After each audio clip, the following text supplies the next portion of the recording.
Hey, this is Trey Gunn, and we're here talking about Gig Performer. Gig Performer is a VST and audio unit plugin host. I run it on the Mac, and it's my live rig and my studio rig. I don't need any analog gear at all except for my instrument. And all you need for to get all the sounds that I use is Gig Performer, a couple of plugins, and an audio interface, and then some kind of MIDI controller. My MIDI controller setup is pretty over the top, but it doesn't have to be over the top.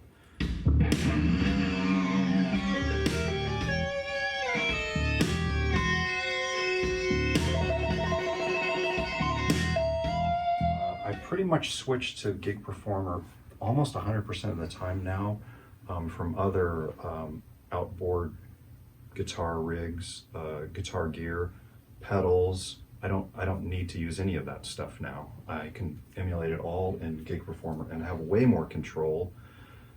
And one of the advantages of Gig Performer is that you're able to run your plugins. It doesn't run like a mixer board where you put your plugins in a chain. You can stack them and run them in parallel. So I'll have multiple guitar amps running in parallel and crossfade between them, and different kinds of effects running in parallel.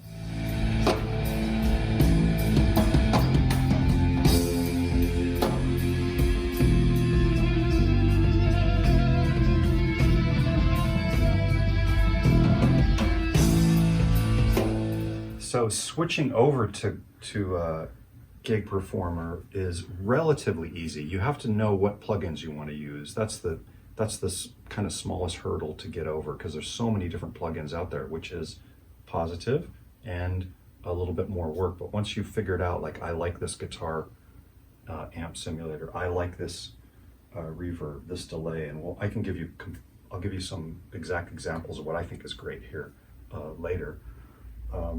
But the ease of just going over here and drawing a line from my guitar amp to my delay to the output, and then running the controller to change the delay time, it's fantastic. You just can't do this kind of thing with pedals,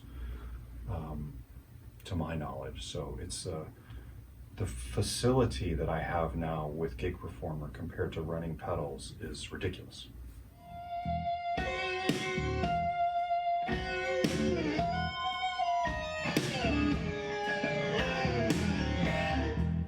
Some of the great options that Gig Performer gives you is you're able to switch from complicated patches to other complicated patches with absolutely no sound glitches at all. Completely crossfades down to nothing, and the switch time is unbelievably fast. So I can have 3 different guitar amps, a bass amp, several delays, phasers, flangers, EQs, compressors, and then I can switch to a patch where there's something totally different happening. 1 amp, bass amp is direct, 1 amp on the guitar side, 3 different kinds of delays, a different kind of mixer board. Then I can just hit another button and crossfade to a totally different patch. And that's obviously impossible with an analog pedal board. It's dead silent. The latency is to the degree that I can't feel it anymore. I think I'm running 4 milliseconds.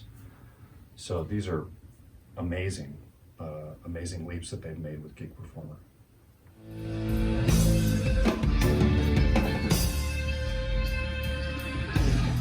So one of the other advantages that works for me personally with Gig Performer is my instrument is stereo, so I have bass strings and guitar strings, so I'm running 2 different rigs basically at the same time inside a Gig Performer. I've got a bass chain, and then I've got a guitar chain. The bass chain could still have delays, bass amps, phasers. The guitar chain could have 2 or 3, 4, 5 different guitar amps running in parallel that I can crossfade and run into delays.